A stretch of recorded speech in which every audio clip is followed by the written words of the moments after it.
without further ado, again, thank you for coming. And I'd like to introduce now our guests, and then they can maybe introduce a little bit about themselves. So here today we have the instructional design team from KeyPath Education, Chris Valadez, who's the Vice President of Instructional Design with KeyPath Education, and Rob Haley, who is the Senior Instructional Designer with KeyPath, the instructional design team. Give them a warm welcome, and they'll say a little bit about what they're doing.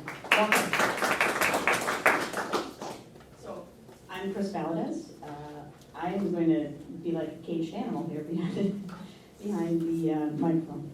I am the Vice President of Instructional Design for KeyPath. I have been in instructional design before the term existed. I used to work for McGraw-Hill many, many moons ago. I was a high school English teacher before that. I've worked for Houghton Mifflin Harcourt. I've worked for Kaplan in the design and development of multimedia and online products.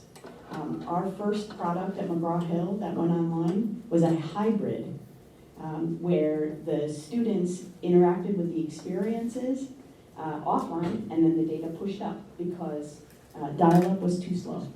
So I have been working in higher education now for the last 8 years and was the Director of Instructional Design for Embanet for 5 years and the Vice President of Learning Design for Everspring. And I come to KeyPath with many years of experience and joined the team at KeyPath because I really believe in what KeyPath is doing and the leadership at KeyPath. We really want to make an impact on education and work with schools like Fresno Pacific to touch our students, to engage with them, and to make sure that they are inspired by their learning. And I introduced Rob Haley, and he'll tell a little bit about himself.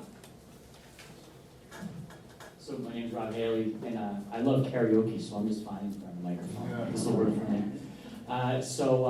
My background in instructional design actually stems from the media side. I was actually in television before I got into education, so this is my second career, so to speak, but it was a nice transition for me. I got a chance to apply in the online world a lot of media and interactive and engaging elements, which I think are a huge part of the development and the design process, and that's something that we'll talk somewhat about today in how we want to work with you to take your dynamic material and make it engaging for the online student, or more engaging for the online student. I was doing that with several places. I'm from Boston. I may win the long distance award today, I'm not sure.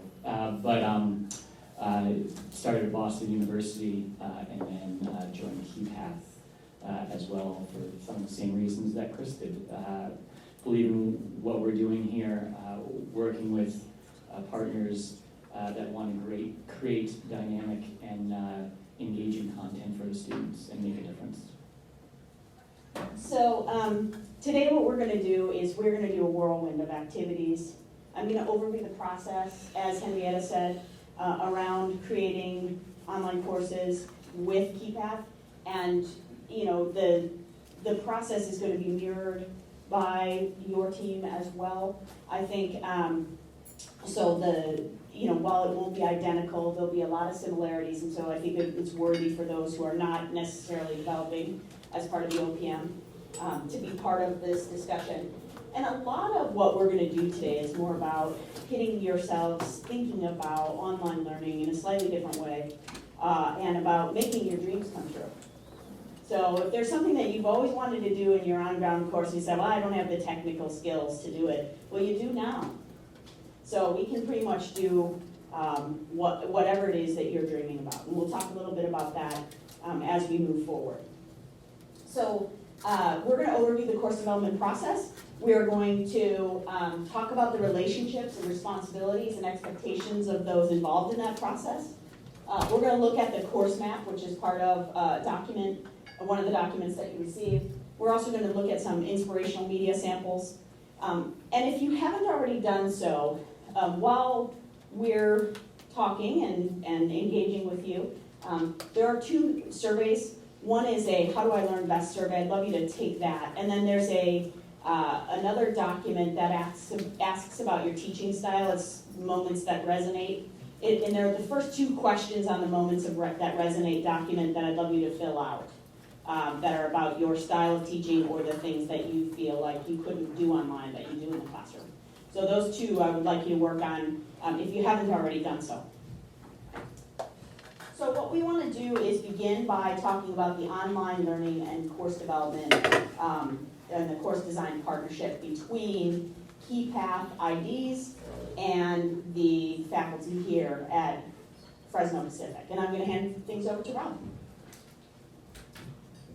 Thanks. Yeah, we wanted to talk about this right at the top, because one of the first questions that we get when working with faculty is, well, what is my role? What do you expect from me?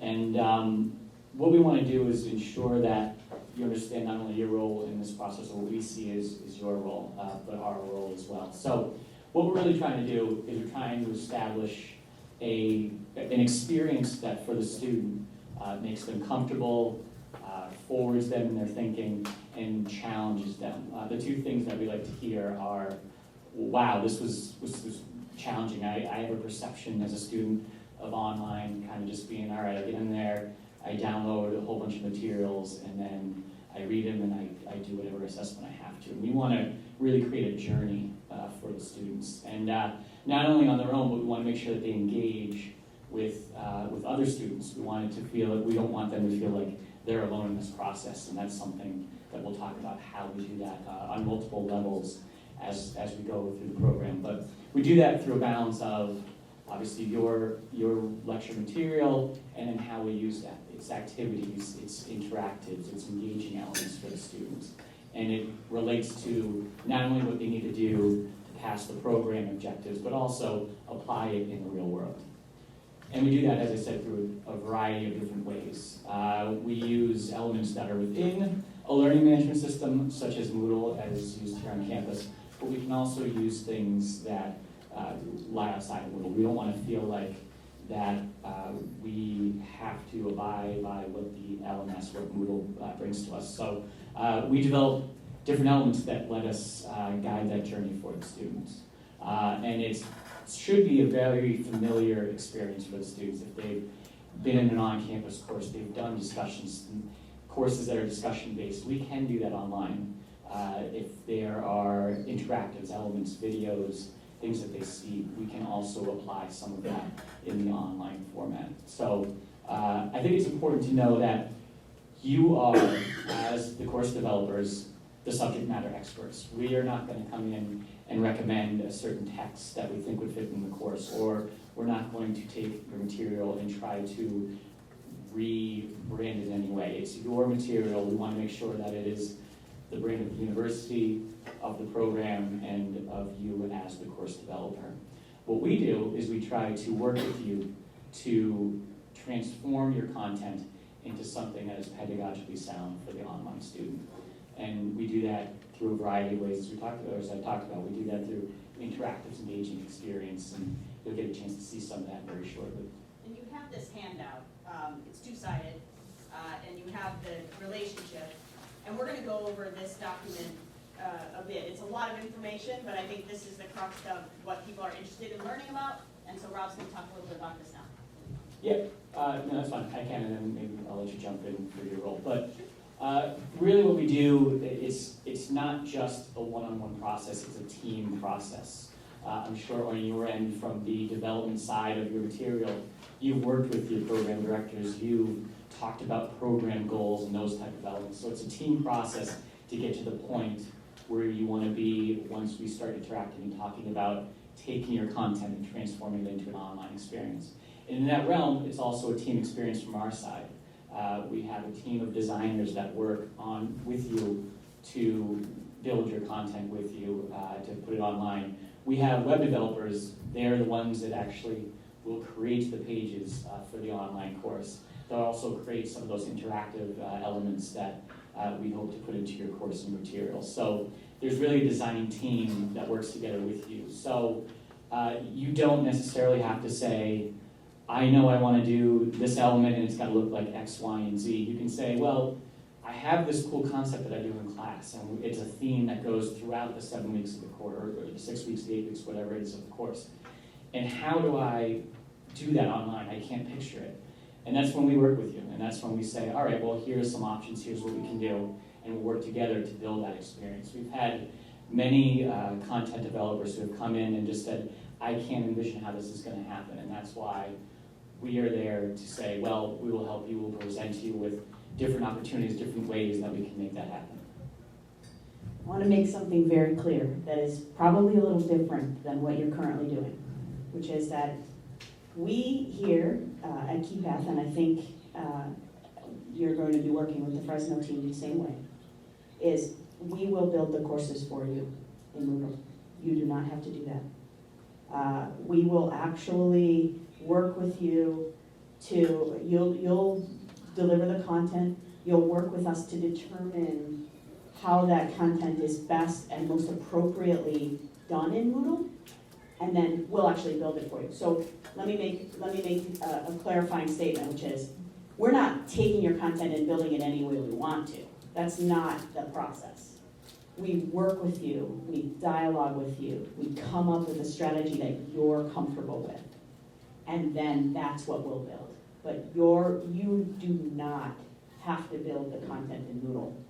I don't know if that's a relief, or if that's like, no, I like doing it. But we'll work with you to come up with a process that fits your style best. And again, we don't say, oh, you want to do this? Nope, we're doing it this way. That is not the role. We're partners with you to make your dreams come true, not ours. So if you want to do a really interactive lecture, we'll do a really interactive lecture. If you want students to, I was working with an art teacher at USC, and she was delivering content to me by recording herself talking as she would be talking in a classroom. And then I watched all of the things that she was going to do. Now, I didn't go to her classes and she didn't record her classes. That wasn't feasible, but she basically talked through the things that she would talk through in a normal week. And then I watched them. And then I came up with a bunch of ideas, and we would sit down on a weekly basis and talk about my ideas and her ideas. And so one of the things was she wanted to talk about color differentiation and the concept of black and white versus color. And so she said, well, normally I just talk to students about it, and then we do some projects, etc. And I said, what if we created an experience in which you overview the principles, but then they got to work with a piece of art that they actually, put their cursor over and it changed. And then they did a color analysis on the change. So they got to experience it in the LMS. And she was just like, I always wanted to do that, but we can't do that on ground. And I said, well, let's build it. And so anyway, the point is that now she wants me to come and build all her on-ground courses with her because she can do all these things that she can't do in the on-ground. So, it's to kind of realize the things that you want to do, but we'll build it for you. And if you want to get in there and mess with Moodle a little bit, that's fine. It's just a matter of we take the burden and responsibility of actually building out the tools and building out the Moodle pages.